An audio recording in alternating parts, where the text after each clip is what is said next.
My first heart attack was, as you might imagine, quite a harrowing experience. I never would have dreamed that at 35 years of age I was susceptible to a heart attack.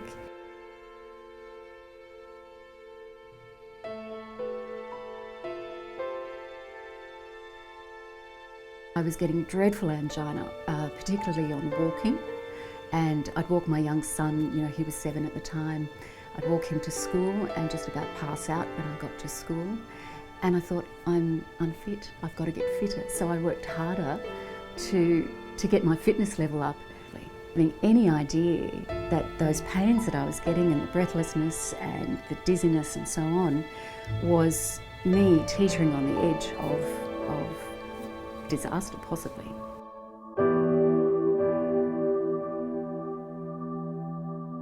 Very good friends of ours had invited us out onto their cruiser on the harbour on a beautiful Sydney blue skied day.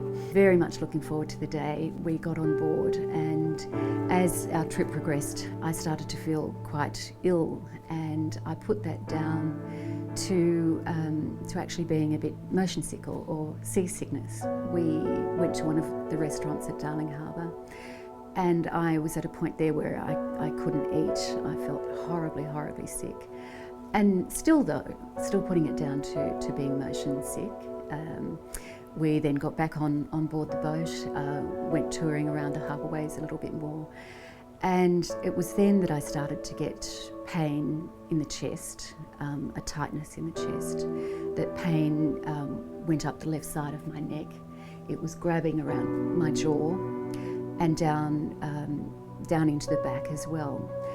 I started having trouble breathing. I was sort of gasping for breath and finding it quite hard to breathe normally. I then started to feel very, very nauseous and wanted to be sick.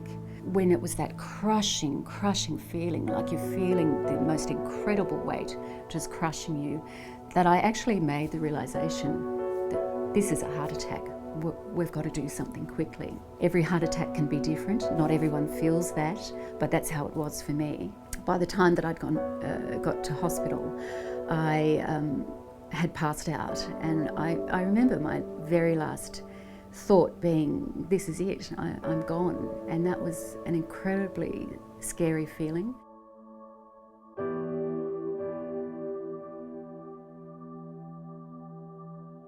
It all happened seemingly so quickly, and at that point when I thought, this is it, I'm about to pass out, and the pain is so incredibly intense you can't imagine your body going through anymore, you really think that this is it and this is a horrible way to go.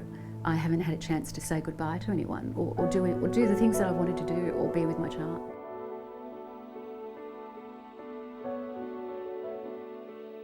I thought that death was still imminent, even though I was being cared for, obviously, very well by a fantastic cardiologist. Initially, I didn't know how far I could walk after having a heart attack. I didn't know how far I could physically push myself. Could I pick things up?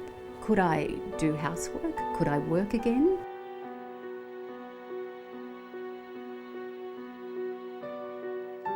Rehab provides you with a program of not only strengthening you physically, but also getting your mind around what you've been through. It taught me what I could do after having a heart attack and how far I should go, and gave me the confidence to do those things and confidence in knowing, yes, I can do this and I can exercise. I feel it's actually quite imperative to go through a rehabilitation program for your physical well-being, but very much for your mental well-being as well, because it's a huge hit to deal with mentally having a heart attack at any age. I am quite possibly here today because of research and because of advances that scientists and cardiac researchers have done and have made over these years. This isn't just an older person's disease. It can affect younger people of any age. People need to know that heart attacks are the biggest killer, and the biggest killer of women, over and above breast cancer, and many other diseases.